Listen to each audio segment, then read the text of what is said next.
Hey guys, Level Cap here, and today we're going to be talking about a weapon that I've been using a lot during Battlefield 6. It's one that I really enjoyed from the beta, and it just kind of became one of my comfort weapons to use, and that is the M417. This is a carbine. It doesn't really have any sort of class allegiances, so you can use it for whichever class you enjoy, and I found it to be a pretty good weapon in most use cases. It's probably the weakest at extreme long range. It's a carbine after all. That's not really where it's going to do well, but from medium to close range, it's solid. It can even hip fire well, and I've been trying all different types of customizations for this gun until I landed on one that just seemed to start dominating far beyond the rest, and it sort of made me realize that I think there's going to be a few meta problems down the road once people start to get a lot more unlocks for their guns and realize that some of the attachments are just a bit better than the others. Alright, let's talk about what the 417 brings to the table. It is a 7.62 chambered weapon, which means it's going to be doing a lot of damage per shot, but it's got a slower rate of fire. That's 33 damage per shot, and if you can mix a headshot in there, you can down people pretty aggressively fast. It does have decent accuracy, but very aggressive weapon bloom, so at any sort of range beyond medium, you're really going to have to start tap firing to start landing shots more consistently. Now, it does only have 20 rounds in a magazine. You can eventually upgrade this to 25, but it's a pretty hefty unlock process to get that 25 round magazine,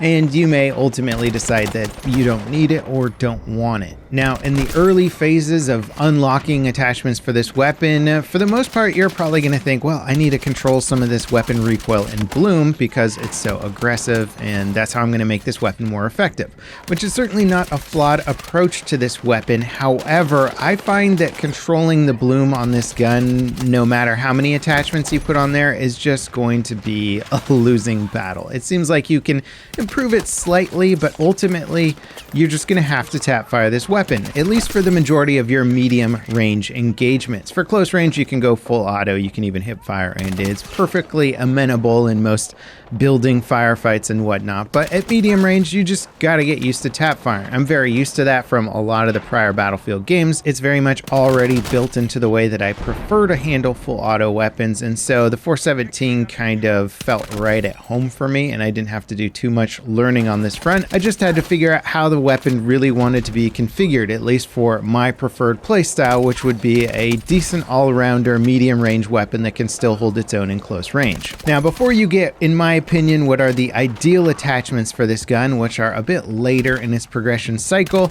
there's some pretty solid advice early on. One of which is that I think for the most part, you're going to want to stick with a flash hider attachment before you get a suppressor. And the main reason for this is that the flash hider prevents you from getting 3D spotted when you fire a weapon. Now, if you like to play a lot of Conquest or Breakthrough or maps where there could be 20 people able to see you as soon as you fire your weapon, not getting 3D spotted is very important to staying alive. Maybe less so in TDM or smaller game modes where you're only engaging 1 or 2 people at a time, and they're going to see you as soon as you start firing your weapon. In that case, it's not as important, but in the bigger game modes, staying off the 3D spot and off the minimap becomes insanely important to just staying alive. So early game, the flash hider helps with that 3D spotting a lot. It's just not going to be an intuitive attachment because you're thinking, wow, this 417 really kicks. I want to control that recoil as much as possible. Fight that impulse, put the flash hider on there, control that recoil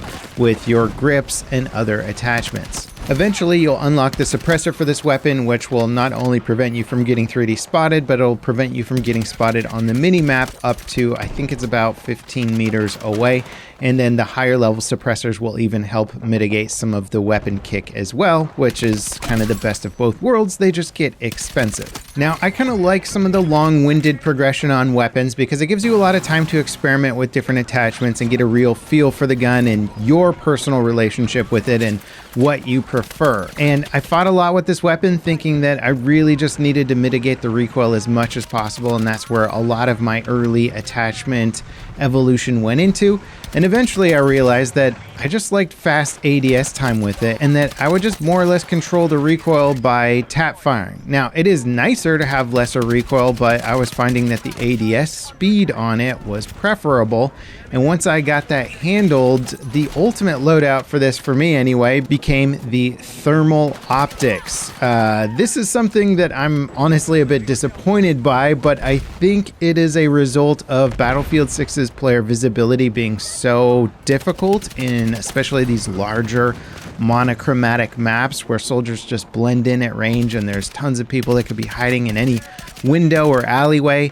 The thermal becomes so insanely useful. Also, the thermal in Battlefield 6 is not nerfed like it has been in previous games. A lot of previous games realized that the thermal was going to be OP, it was going to be used way too much, and so when you would aim down sights, they would black out the surrounding picture around the optic. So it made it very hard to track enemies in your peripheral vision. You very much had tunnel vision every time you used the optic, and that was one of the ways they balanced it out. Another way was that the optic had really bad ADS time. Previous Battlefield games would tie in your ADS speed to the optic that you chose. Now, I wasn't a huge fan of this, and I actually like the way that BF6 is doing it, where you can use a magnified optic and still ADS very quickly. It just opens up your build decisions much more so, since ADS time is so important. It kind of made using magnified optics not particularly amenable for a lot of weapons in previous games, but now they are, so I like that a lot.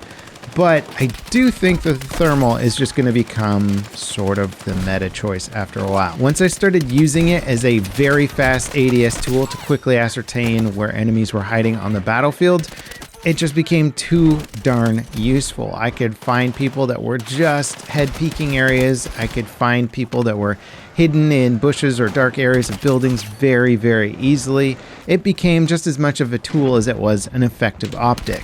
Now, again, mind you, this is the most useful at medium range engagements, and the thermal is a very expensive optic, so you really have to kind of neglect the rest of your build. In fact, getting a suppressor and a thermal on this weapon at the same time gave me very little resources to spend on the rest of the weapon. I was able to put a crappy little stubby grip on there and the extended barrel, and that was about it. I might play around with this a little bit further and see what I could do. It would be really cool to get a 25 round mag on this as well, but having a fast mag is also very doable, and having 25 rounds at those longer ranges isn't quite as important as you need to be. You more or less are just going to be getting one kill per reload at those ranges. The 25 round mag is going to be mostly helpful at close range, which again is important, but if you're building this primarily as a well-rounded but ideally medium range weapon, then you can certainly make do with the 20 round, especially if it's a fast reload 20 round. There's a few things that I might play around with. I might try out a more advanced suppressor that gives me better recoil instead of having an undergrip at all. We'll just have to see what we can get done with the point allotment on this weapon. But I really do think that a lot of guns are going to benefit from, when you're ranking them up, just using the flash hider instead of a special muzzle brake to avoid the 3D spotting. And suppressors, I mean, they're just kind of king on these bigger maps where that mini-map spotting is going to be so darn important for locating enemies. If you're not on that mini-map, I think you're going to live a lot longer, and I feel that that's what's happening to me when I play. So I think most guns, you're going to want to push for some sort of suppressor attachment in your build integration in some way.